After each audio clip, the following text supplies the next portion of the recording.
दोहा 29। अति बड़ी मोरी डिढाई खेरी, सुनी अग नर कहु नाक सकोरी। समझ हम मोहि अपडर अपने, सो सुधि राम किन्न नहीं सपने। अर्थात यह मेरी बहुत बड़ी ठिठाई और दोष है।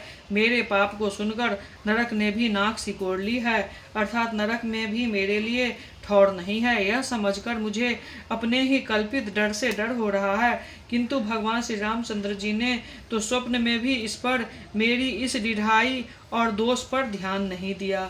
सुनी अब लोक सुनत, सुचित चख चाही, भगति मोर मति स्वामी सराही।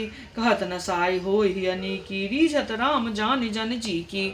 अर्थात बर मेरे प्रभु श्री रामचंद्र जी ने तो इस बात को सुनकर, देखकर और अपनी सुचित रूपी चक्षु से निरीक्षण कर मेरी भक्ति और बुद्धि की उल्टे सराहना की, क्योंकि कहने में चाहे बिगड़ जाए, अर्थात मैं चाहे अपने को भगवान का सेवक कहता और कहलाता रहूं, परंतु हृदय में अच्छापन होना चाहिए।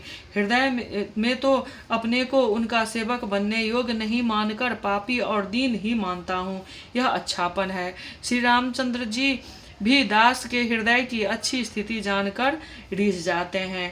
रहत न प्रभु चित चूक किए की, करत सुरत सै बाढ़ ही की। जही अग बधौ ब्याल जिमे बाली, फिर सुकंठ सोय किन्ह कुचाली। अर्थात प्रभु के चित्त में अपने भक्तों की हुई भूल चूक याद नहीं रहती, वह उसे भूल जाते हैं और उनके हृदय की अच्छाई नीकी को 100 बार याद करते रहते हैं। जिस पाप के कारण उन्होंने बाली को व्याघ की तरह मारा था, वैसे ही कुचाल फिर सुग्रीव ने चली। सोई करतूत विभीषण केरी, सपनो सोन राम ही हेरी। ते भरत भेटत सन्माने, राजसभा रघुबीर बखाने। अर्थात वही करनी विभीषण की थी, परंतु श्री रामचंद्र जी ने स्वप्न में भी उनका विचार मन में विचार नहीं किया। उल्टे भरत जी से मिलने के समय श्री रघुनाथ जी उनका सम्मान किया और राजसभा में भी उनके गुणों का बखान किया। प्रभु तरुतर कपिडार पर किए आप समान, तुलसी कहो न राम से साहिब सील निधान। प्रभु श्री रामचंद्र जी तो अपने वृक्ष के नीचे बंदर डाली पर, अर्थात कहाँ मर्यादा पुरुषोत्तम सच्चिदानंदघन परमात्मा श्री रामचंद्र जी और कहाँ पेड़ की शाखाओं पर कूदने वाले बंदर, परंतु ऐसे बंदरों को भी उन्होंने अपने समान बना लिया।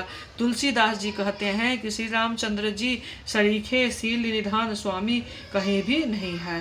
राम निकाई रावड़ी है सभी को नीक, जो यह साची है सदा तो नीको तुलसीक। हे श्री रामचंद्र जी, आपकी अच्छाई से सभी का भला है, अर्थात आपका कल्याणमय स्वभाव सभी का कल्याण करने वाला है। यदि यह बात सच है तो तुलसीदास का भी सदा कल्याण होता रहेगा। अहि विधि निज गुण दोष कहें, सभय बहुर सिरुनाय। बरनो रघुबर विशद जसो, सुनि कलि कलुष नसाय। अर्थात इस प्रकार अपने गुण दोषों को कहकर और सबको फिर सिर नवाकर मैं श्री रघुनाथ जी का निर्मल यश वर्णन करता हूँ, जिनके सुनने से ही कलयुग में पाप नष्ट हो जाते हैं। दीन दयाल बिरद संभारी, हरहु नाथ मम संकष्ट भारी।